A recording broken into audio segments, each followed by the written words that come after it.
Entonces, vamos a pasar al siguiente punto, la ley de Coulomb.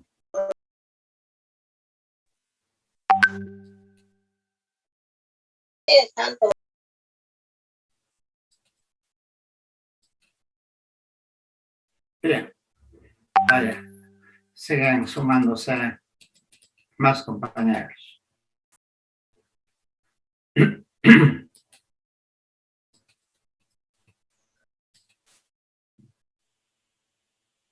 La ley de Coulomb permite explicar, cuantificar con cuánto de fuerza interactúan los cuerpos con carga eléctrica. Entonces, Coulomb lo que hizo fue justamente medir con qué fuerza se atraían o se repelían cuerpos con carga eléctrica. Básicamente eso es. Entonces, nosotros para su presentación separamos en dos partes, una parte cualitativa y otra parte cuantitativa, ya el valor mismo de la fuerza. La primera parte, la parte cualitativa, nos permite indicar que cargas, bueno, primero vamos a estudiar cargas puntuales, después poco a poco nos acercaremos a cuerpos reales. Se dice que una carga es puntual cuando el tamaño del cuerpo cargado, es demasiado pequeño en relación a la distancia que la separa. Por ejemplo, si este diámetro fuera de 1 milímetro o 1 centímetro y la distancia fuera del orden de los metros, entonces 1 centímetro, 1 milímetro, es muy pequeño frente al tamaño de los cuerpos. Entonces, este cuerpo puede considerarse como carga puntual. Eso como una aclaración. Y obviamente los representaremos como un punto matemático, ¿no es cierto? Yeah. Entonces, la parte cualitativa para cargas puntuales, si llevan signos iguales, positivas o negativas, siempre se repelen. Y si es que son de signo contrario, se atraen. ¿No es cierto? Pero estas fuerzas con las que se repelen o se atraen son de igual tamaño. ¿Qué quiere decir? Si esta carga es repelida por la segunda carga hacia la izquierda con 1 newton, por ejemplo, la primera en reciprocidad también le empuja a la otra carga con 1 newton. ¿Ya? Y la dirección de esas fuerzas es según la recta que las une. Entonces, la recta que une a las dos cargas, entonces la fuerza tiene esa dirección. Son de igual tamaño y tienen la misma dirección de la recta que las une. ¿Ya? Esto es muy importante para nosotros porque primero vamos a indicar cómo están actuando las fuerzas sobre las cargas. Hacia arriba, hacia abajo, al costado izquierdo, al costado derecho, etc. ¿Ya? Para las cargas negativas también lo mismo, por tanto se repele. La notación esta va a ser la fuerza sobre la carga 1, pero debido a la carga 2. Aquí también, esta es la fuerza sobre 2, pero debido a la carga 1. O así, la fuerza 1 que ejerce sobre la carga 2. ¿Ya? Cuando son de distintos signos, como estamos señalando acá, se atraen, pero igual con la misma fuerza, con de igual tamaño, ¿no? Pero en sentidos opuestos. ¿Ya? La parte cuantitativa. Coulomb descubrió que las cargas se atraen o se repelen proporcionalmente al producto de sus cargas, del tamaño de sus cargas. E inversamente al cuadrado de la distancia que las separa. Si la separación es R, entonces Q1, Q2 sobre R al cuadrado.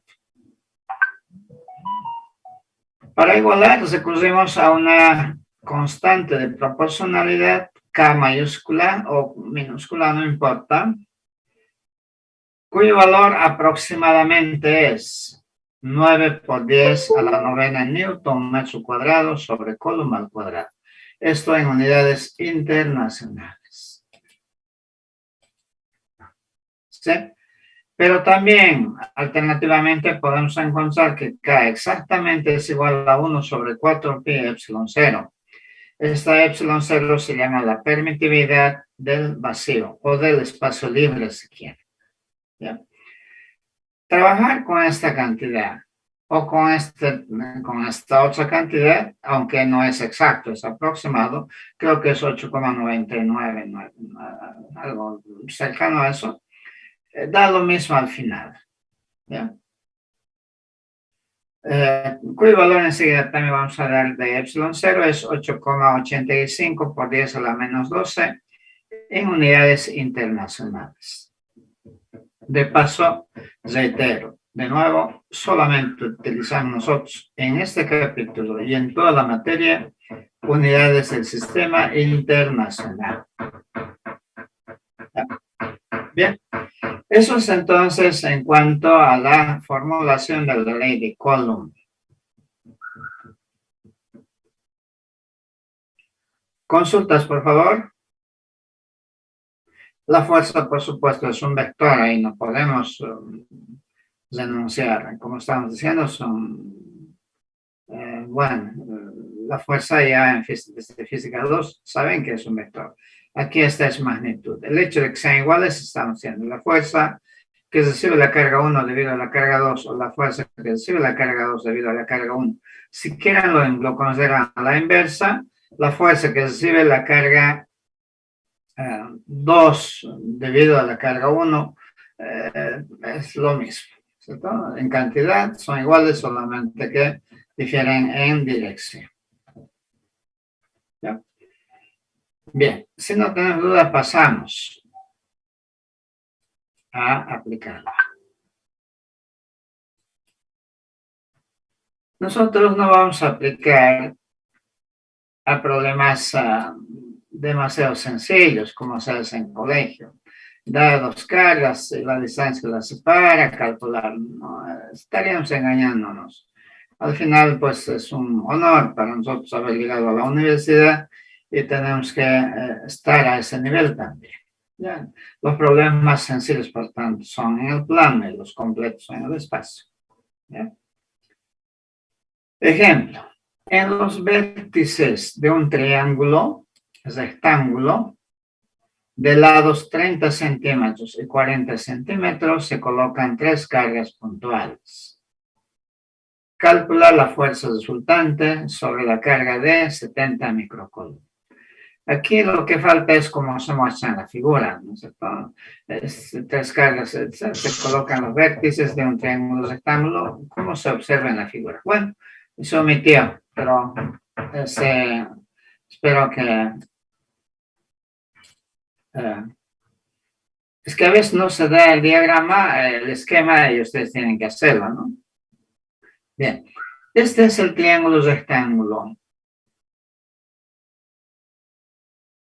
Sí, es rectángulo porque un ángulo es 90 grados, ¿cierto? Entonces las cargas pueden haber colocado como les guste, tampoco está prohibido, ¿no es cierto? Entonces aquí se me ocurrió colocar una carga Q1 menos 80 microcoulomb, aquí la carga Q3 70 microcoulomb y aquí una primera carga, una segunda carga 50 microcoulomb. El orden no importa, lo importante es que se ha colocado cargas y se ha enumerado a continuación, como vamos a ver en el siguiente procedimiento. Observen que nos preguntan cuánta fuerza experimenta esta carga, 70 microcoulomb.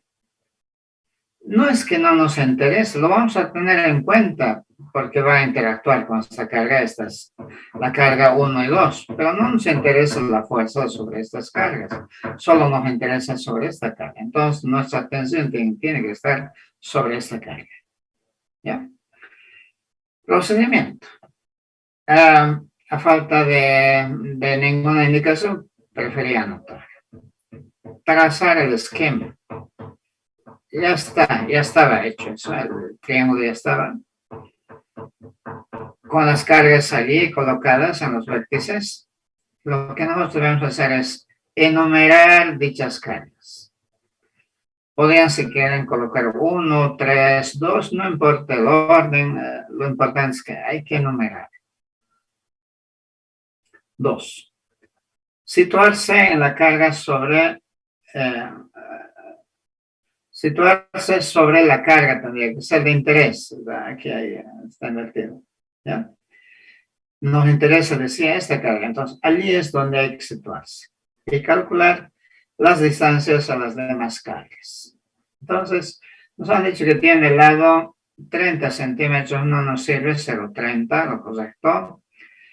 40 centímetros, 0,40. No he puesto el 0, bueno, no influye en el resultado, ¿no? Dicho eso, aplicar en tercer punto la ley de Coulomb, parte cualitativa. Ya, la primera parte.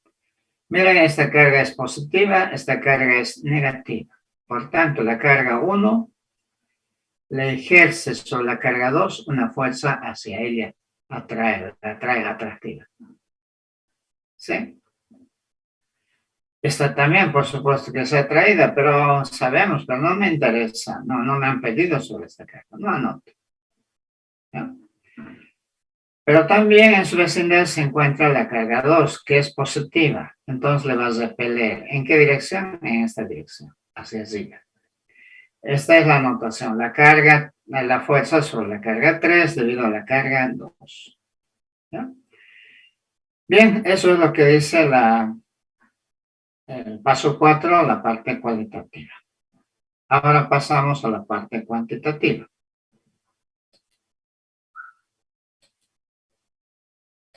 Para esto ya debemos recordar que nuestra calculadora, ya sea en celular o en la casa, tiene que estar preparada. Tenemos que repasar en su manejo, ¿no? La fuerza debido a la carga, sobre la carga 3 debido a la carga 1, la constante K, 9 exponente 9, todo en unidades internacionales. La carga 3 vale 70 por 10 a la menos 6 porque tiene el prefijo de menos 6. En micros está, ¿no? La carga 1, 80 microcoulomb, entonces 80 por 10 a la menos 6. Miren, 80 tenía signo negativo, estamos calculando la magnitud, por tanto no lleva signo. Para la parte cualitativa ya hemos tomado en cuenta el signo, si es atraída o repelida, no podemos repetir dos veces el mismo signo. Aquí entonces calcula todo en magnitud, sin signos. Y la distancia que hay, la hipotenusa esa de la 1 a la 3, se calculó también con Pitágoras. Creo que por ahí anoté, hay que anotarlo eso sí claramente, 0,5 metros al cuadrado. ¿Ya? Era facilito, ¿no? Un cateto vale 30 y el 840, la hipotenusa vale 0,50. ¿Ya? Y el resultado en unidades internacionales, Newton, la fuerza se mide en Newton. De la misma manera, para la fuerza que le ejerce la carga 2 sobre la carga 3, es 9 exponente 9, 70, y 50 la segunda carga, la distancia que la separa, 0,40 al cuadrado, 197 newtons. ¿Ya? El quinto paso. Trazar un sistema de referencia mejor con origen en la carga de 70 microcoulomb y también preferible el sistema de coordenadas cartesianas. Hay muchos sistemas, pero el más sencillo siempre es el de coordenadas cartesianas. Es decir, vamos a aplicar el método de diagrama de cuerpo libre que hemos aprendido a manejar desde física 1 y lo hemos continuado haciendo en física 2 y bueno, aquí también seguiremos con lo mismo. ¿Ya? Para este fin, ya que están las fuerzas, a ver, retrocedemos una.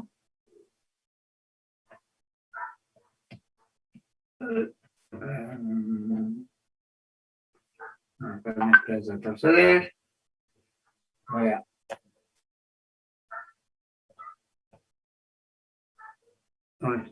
Bueno, recuerden que en la página anterior está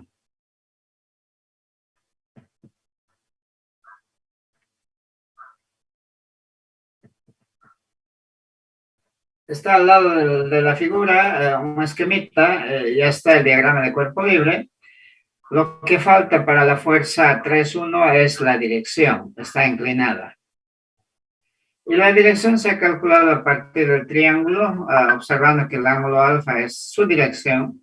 Entonces, cateto opuesto sobre cateto adyacente resulta ser de 36,87 grados. Y aquí se ha aplicado el método del diagrama de cuerpo libre, las fuerzas se han descompuesto, tanto sobre el eje X como sobre el eje Y, y se los ha sumado vectorialmente. Bueno, en este caso, algebraicamente tomando en cuenta en qué eje se proyecta, ¿no? Y finalmente la magnitud, Pitágoras también, y la dirección de esa fuerza resultante, también aplicando trigonometría. ¿Ya? Componente Y sobre componente X. A ver, voy a... Hola, ¿me escuchan?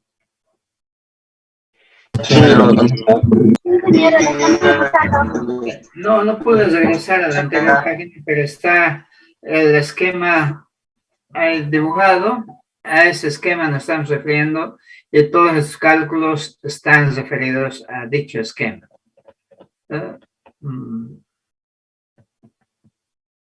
A ver. Bueno, algunos otros podré... Ya. A ver si ahora puedo. Ahora sí.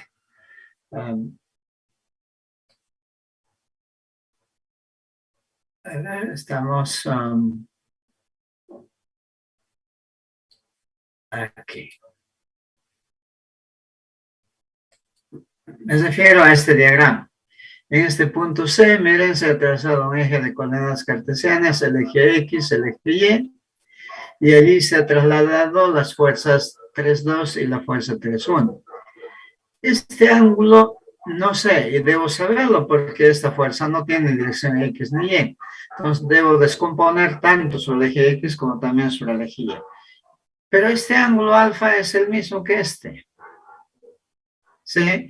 Aquí se ve claramente este ángulo es el mismo que este. Por tanto, el hallar la dirección de esta fuerza es determinar qué ángulo vale esto, cuánto vale este ángulo.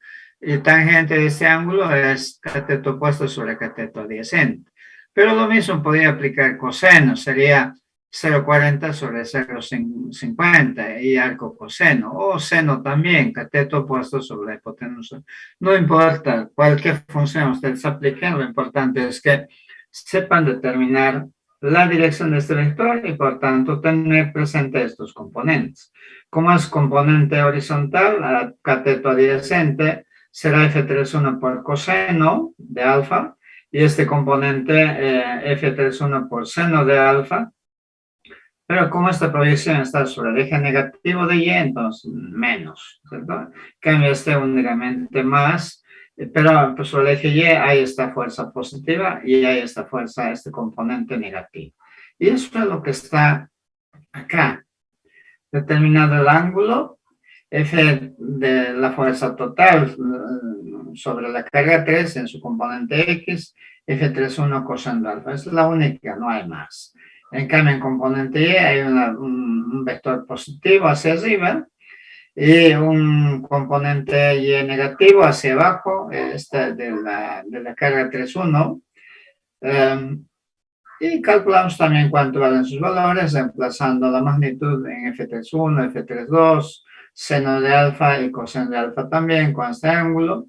Y hallado estos valores, el se elevado al cuadrado, raíz cuadrada y finalmente la dirección de esta fuerza con trigonometría, ¿no?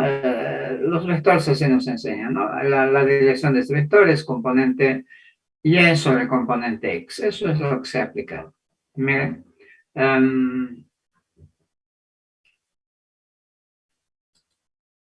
Aquí, ¿no? Aquí está indicado ese ángulo. Esta es la fuerza resultante. Y la fuerza resultante tiene una dirección, tiene un tamaño que ya se ha calculado y su dirección es esta. Y que para nosotros simplemente es cateto adyacente, perdón, tangente cateto opuesto sobre cateto adyacente. En este caso, componente Y sobre componente X. ¿Sí? Eso es con lo que damos cuenta de la fuerza de Coulomb y ver con este modelo cómo se aplica hasta encontrar el resultado final. Puede haber 2 cargas, 3 cargas, 4 cargas, el procedimiento es el mismo. Nuestro libro tiene varios ejemplos resueltos, pero también tiene ejemplos propuestos, así que hasta aquí pueden ir practicando. Nosotros el próximo lunes encargaríamos el siguiente punto referido al campo eléctrico y, por supuesto, lo que dijimos, lo más importante, al cálculo del campo eléctrico. ¿Ya?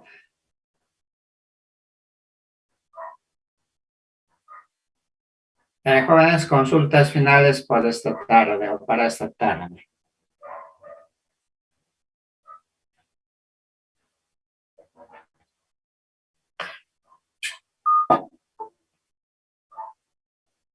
Hola. ¿Podría volver a explicar la fuerza resultante, por favor? Sí. Miren, la gráfica anterior nos ha de permitir. Esa no la entiendo mucho. Si usted traza este vector,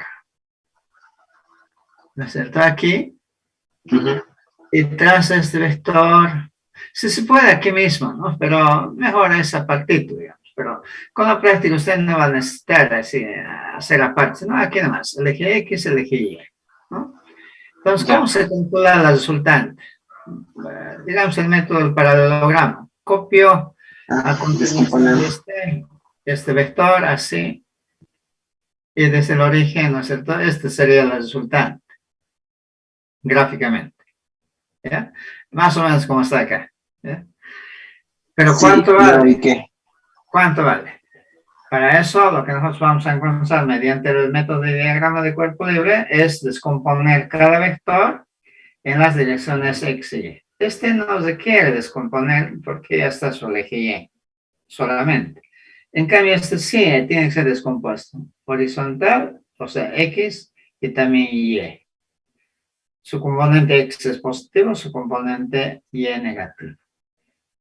¿Sí? Para este ángulo alfa que lo hemos llamado, para componente X con coseno y para componente Y con seno. Y esos valores son los que...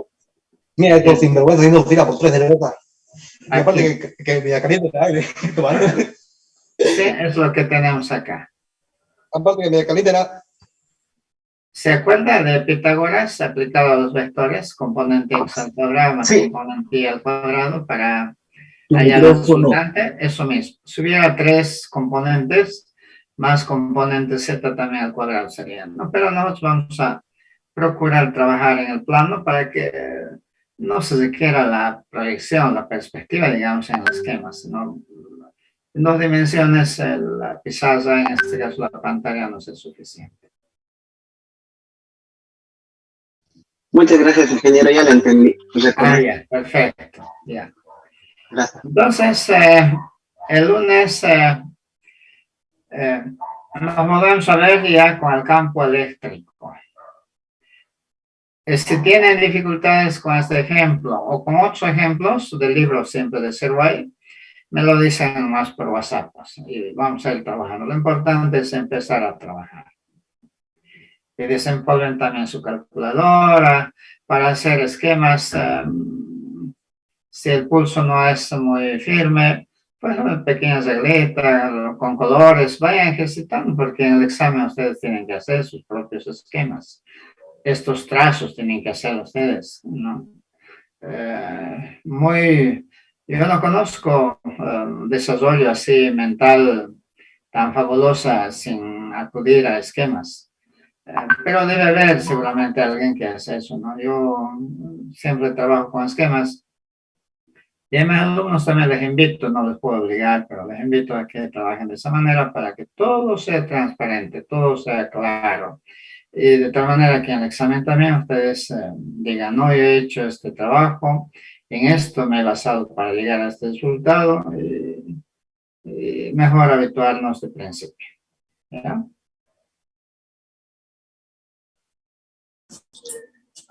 Bueno, hasta el día lunes. Ahí tengo Ya les he presentado al ayudante, vayan coordinando con él que